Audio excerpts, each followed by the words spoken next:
Сайн байцгаана уу.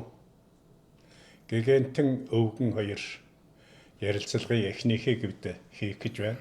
Өнөөдөр хаврын адаг сарын шиний 15 Монголын 10 дугаар богдын мэндэлсэн өдөр юм байна. Өнгөрсөн жил яг энэ өдөр энэ хугацаанд манай гэгэнтэн энд анхны хичээлээ эхэлж байсан үедээ давхцаж байна. Монголын шашны зулын гэрлүүдийн нэг болсон Ламын гэгээ маань манай Булангатай хотын Индианагийн их сургуульд ирээд яг 1 жил суралцж байна.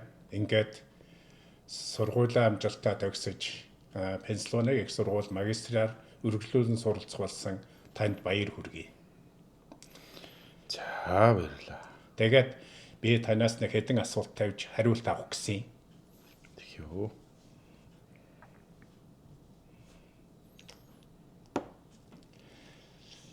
Та анх Америкт хөл тавихад ямар бэрхшээл таарч байв? Ямар ижил төстэй зүйл ажиглагдав? Танд таарлцсан соёл, ахуй, амьдрал, зан үйлийн ялгааг хэрхэн даван туулав? За миний хувьд 2025 оны 5 дугаар сард Америкийн нэгдсэн улсад анхлан хөл тавьж суралцахаар ирсэн. Түүнээс хойш одоо яг 1 жилийн хугацааг өнгөрүүлээ байж байна. Тэгэд анх Америк улсад ирэхэд бол төсөөлж байснаас бол нэгт бас олон зүйлээр ондоо байсан. Нийт хүмүүсийн соёл гэх юм уу тиймэрхүү зүйлээрээ ч гэсэн бас олон өөр ялгаатай. Бид нар Аз болон Европ хүмүүсийн одоо үндэсний гэх юм уу соёлын одоо ялгаанууд их олон зүйл дээр их ажиглагдаж өөр байлаа. Тэгээ миний хувьд бол одоо нэг тийм асуудалтай юм шиг тийм хугацаа бол байсангүй. Бас өөрийгөө өөр газар, өөр одоо боловсролын системд, өөр одоо боловсрох одоо арга барилд одоо суралцах завгүй өнгөрсөн 1 жилийн хугацаа байлаа гэж дүгнж байгаа. Тэгээд миний хувьд бол анх одоо 2010 онд Бүгд найрамдахын Тэхэг ард улсад одоо боддын шишний гүн ухааны гомондцсон суралцахаар яваад 24 он хүртэл суралцсан. Тэгээд түүнээсээ одоо 2025 онд л одоо Америкийн нэгдсэн улсын Индиана мужийн Bloomington хотод бол ирж одоо англи хэл суралцахаар зориод ирээд одоо хугацаа өнгөрүүлээд дүүрч байна. Тэгээ энэ хугацаанд бол нэг одоо хөдөө газраас нөгөө хөдөө газар ирсэн юм болов гэсэн тийм байна.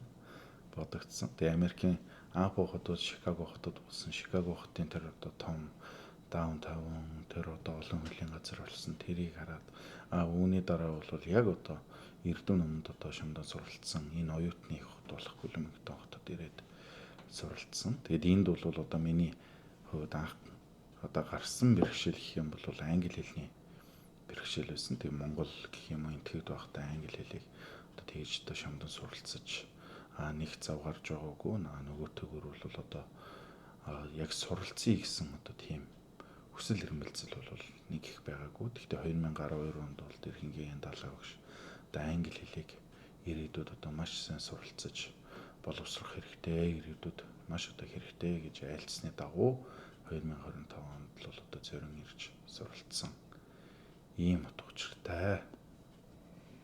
Та англи хэлийг шамдан суралцаж шат болгоны шалгалтыг амжилттай өгч байсныг бид мэднэ. Ер нь англи хэлийг шамдад суралцахад, хурдвчил сурахад ямар бэрхшээл тохиолдож байв?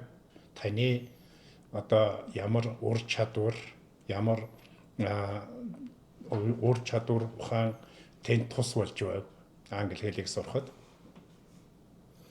За яг миний хувийн ур чадвар гэх юм тийм зүйл одоо туссан гэхээс илүү орчин нөхцөл болон одоо Индианагийн их сургуулийн Bloomington хот дахь Индианагийн их сургуулийн одоо Монгол судлалын тэнхимийн монгол хэлний багш Цэрэнчүнд багш бол одоо надад англи хэл сурахад монгол хэлтэй дүүцүүлэх, монгол хэлтэй одоо жишин ойлгож одоо суралцах арга барилыг бол бас нэлээх зааж тусалж тэрний ачаар бол бас миний англи хэлийг ойлгох тэр бол их одоо төхөнтэй болсон бахаа гэж би бол бодож байна. Нөгөө төгөр бол энэ англи хэлэнд суралцахад бол одоо монгол хөв хүмүүсийн гэх юм уу тэр монголчуудын хувьд одоо гарч байгаа жоохон хэцүү байгаа зүйл нь юу юм бэ гэхээр бичгийн болон жоохон дүрм нөгөөтэйгөр бол бид нар өөр одоо хэлний одоо арга зүй барилаар одоо ярьдаг хэлдэг. Тийм болохоор тэр ярианы одоо нэг хилцүүн асуудлууд нэг жоохон гарсан. Тиймэрхүү л хүндрэлүүд байлаа. Тэгээ тэр бүгдийг бол ингээд энд ингээд ирээд дутчихсан 10 жил болчихсон, 20 жил болчихсон тэр хүмүүсээс асуугаад бас одоо суралцах тийм бас боломжийн хүрээнд одоо би бол одоо суралцаж олон хүмүүсийн дэмжлэгээр би бол сайн гэж ойлгож авсан бахаа гэж бодож байна. Та Пенсильвани их сургуулиас магистрийн сургалтанд суралцах урилга авсанд бид бас баяртай байгаа юм. Та магистраар суралцах хугацаанд ямар сэдв сонгож судална гэж бодож байгаа вэ? Тэгээ 26 оны 2 сард би өөрийнхөө одоо аппликейшн анкетаа бол одоо Пенсильвани их сургуулийн магистрийн одоо танхим юу хий магистрийн одоо судалгааны ажил суралцахад бол одоо явуулсан. Түүний хариу бол сая өнгөрдөг 3 дугаар сард ирээд тэгээ би бол одоо тэнцээ хариугаа авсан юм баяртай мөч нь бол ингээд тохиосоо. Тэгэд энэ одоо магистрийн одоо сургалт одоо магистрийн хичээлийн жилийг авахдаа бол би Монгол судлал тэрэн дотор 15 16 дугаар зууны үеийн Монгол судлалын хичээлийг бол одоо судалж тэрүүгээрээ бас одоо судалгааны ажил хий гэсэн тийм одоо зорилготой байгаа юм аа. Та энд байгаа монголчуудаа олон дахин уулзаж, санал солилцож байсан. Тэгэхээр Америкт байгаа монголчуудын талаар өөрийнхөө сэтгэлийг бидэнтэй хуваалцсан уу? За, Америкийн нэгдсэн улсууд бол дэлхийн олон улсын олон одоо яс үндэстэй язгуур ухсаатай олон төрлийн хүмүүс бүгд одоо нэгэн дор одоо ажиллаж, хөдөлмөрлөж, сурч, боловсрч байна. Тэрэн дотор монголчууд ч гэсэн ялгалгүй одоо Монголын бүх аймаг сумдаас бүх одоо язгуур үндэстэй хүмүүс одоо цугларч, сурч, боловсрч, ажилд амьдарч байгаа ийм одоо том одоо улс гүрэн юм гэж миний хувьд бодож байна. Тэгээд энд ингээд одоо олон хүмүүстэй уулзахад бол одоо монгол хүмүүсийн бол одоо хамгийн их санагалцдаг зүйл нь бол мэдээж одоо их нутгаа санагалзан өгүүлж байгаа. Нөгөөтэйгөр бол их нутгийн одоо ёс заншил тэрийг юм бол одоо өөрсдийнхөө байгаа газар дур бүрнээ одоо хадгалж авч үлдэхэр зорж байгаад нь бол миний зүгээс одоо хамгийн их одоо баяртай байдаг.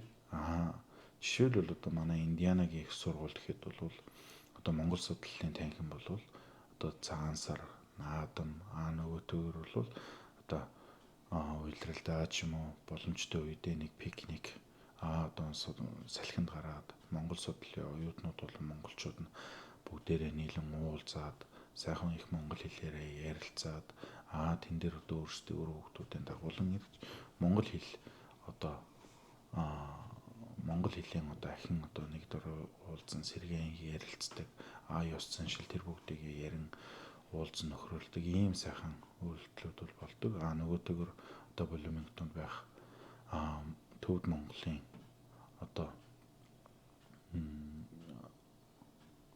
Төвд Монголын одоо соёлын төв гэдэг газар бий. Тэн дээр бол одоо жил болгон бол одоо Саруул Эрдэнэ байгуулна. Саруул Эрдэнэ багшийн одоо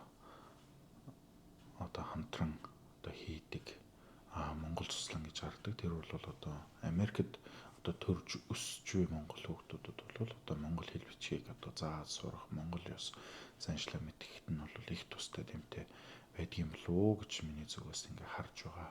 Ийм одоо сайхан үйлдэлүүд юм уу гэж бас бодож байна. Нөгөөдөөр бол гадаадд олон жил болж байгаа хүмүүс нутг руугаа явж чадахгүй боломжгүй байгаа хүмүүс маань бол одоо зарим нэг нь жоохон монгол хэл юугаан жоохон одоо алдаж байгаа ийм юмнууд бол ажиглаж байгаа мó гэж тэгж харж байгаа. Тэгэд энэ олон хүмүүсийн энэ одоо хийж байгаа энэ сайхан үйлсүүд бол тэр бүх хүн бүхэнд хүрч тэр хүн бүхэн бас өөрсдийн их соёл соёлоо одоо хадгалж авч үлдэж чаднаа гэдэгч би бол итгэж байна. Дараагийн асуулт гадаад байгаа монголчуудын ёс заншил, шашин шүтлэг, бэлэг, дэлийн талаар ямар сэтгэл төрөх юм? Та ер нь цаашдаа судалгааны болон энэ бурхан шашны зан үйлийг нийтэд хүргэх талаар ямар ажил явуулна гэж бодож байгаа вэ? За миний хувьд л одоо Америкийн нэгдсэн улсад ирснээс хойш англи улсаар явж үзлээ. Америкийн нэгдсэн улсын хэд хэдэн мужуудаар явж үзлээ. Тэгээд энд байгаа хүмүүст одоо хамгийн их дутагдж байгаа, хамгийн их одоо хэрэгцээтэй байгаа зүйл нь бол үндэсний одоо ёс заншлийнхаа арга хэмжээ тэр бүгдийг одоо байгаа дор бүрнээ хийдэг.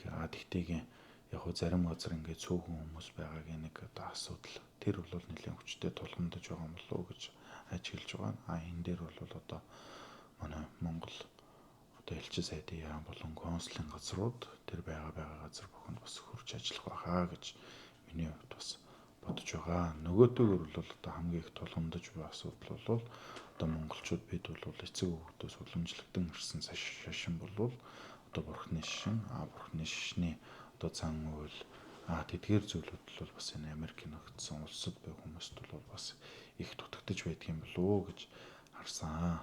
Тэгээд одоо л монголчууд энд ирээд одоо эхний ирсэн одоо 2 дахь үеийн хүмүүс нь одоо өсч боожж нэлээд одоо ажлын одоо талбарт гэх юм уу ажилд одоо орж гарч эхэлж байгаа ийм үе нь байна. Тэгээд одоо энэ үеэс л одоо монголчууд өөрсдийн соёлын төв нөгөөдгөр орон хийд тэр бүгдийг ч гэсэн бүтээн бий байгуулах боломж нь бас гарч ирэх юм болов уу гэж би бас тэгэж ажиглаж байгаа. Тэгээ байгаа газар гэх юм уу мөж дүүрэгтэй нэг тиймэрхүү зүйл байх юм бол тэр үгээрээ одоо монгол хүмүүстэй одоо ном уншиж өгөх нөгөөдгөр олон арга засал хийж өгөх нөгөөдгөр одоо буддын шашны философийн бясалгал анхааран авлага тэр бүгдийг одоо бас зааж сургаж бүгдээрээ бас зөв сайхан амьдарч зөв сайхан сэтгэлийн боловсрол олж авч боломж бас нэгдэх юм болов уу гэж миний зүгээс харж байгаа. Тэгээ миний зүгээс бол бас Америкт ирсэн нэг шалтгаан нь бол одоо барууны орнуудад одоо буддын шашин болон шинжлэх ухаан яаж хөгжиж байна. Нөгөөдгөр өнөөдрийн нийгэмд буддын шашны энэ философи болон Монголын түүхээрийг яаж одоо нэгтгэн дэлхийн нийт болон Монгол түмэн одоо дэлхийн газар үрд сууж байгаа Монгол түмэндээ одоо хүргэж тэр бүгдийг бас их түүхээр бахархсан их түүхийн холбоонд одоо хамгийн бас нэг чухал нөлөөллийг үзүүлсэн одоо буддын шашныг ч гэсэн зөвөр болгож зөвөр одоо шүтэж явах одоо туслах ийм одоо бодол хүсэлтэй явж байгаа. Та гадаад байгаа монголчуудаа зориулж нэг сайхан сургаал айлдвар хайрлна уу? За дэлхийн үндсүү болон бүр тэрэн дотор одоо ялгамжаад Америкийн нэгдсэн улсад болон барууны орнуудад сууж байгаа монголчууд та бүхэндээ илгээрийн их амгалан төрлөөрөө түвшин амгалан байх нөгөөтэйгөр байгаа газраа өөрсдийн их соёлоо дээдлэн хүндэтгэж түүнийгийн одоо орхитуулгаар илүү дэлгэрүүлэн байгаа газар бүртэн дэлхийн үндсүү болон бүрийн хүн бүхэн таниулах тийм одоо үлций тээврүүлэг өргөе. Тэгээ та бүгд эрүүлэнх ажил үйлсэн бүтэмжтэй сайхан байх үлций тээврүүлэг өргөе. Нөгөөдгөр хамаг юмтай хийгээд ялгамжаа Монгол хүн бүгдийн бие сэтгэл өөрсөн дэлгэрж өгөх үлций тээврүүлэг өргөё.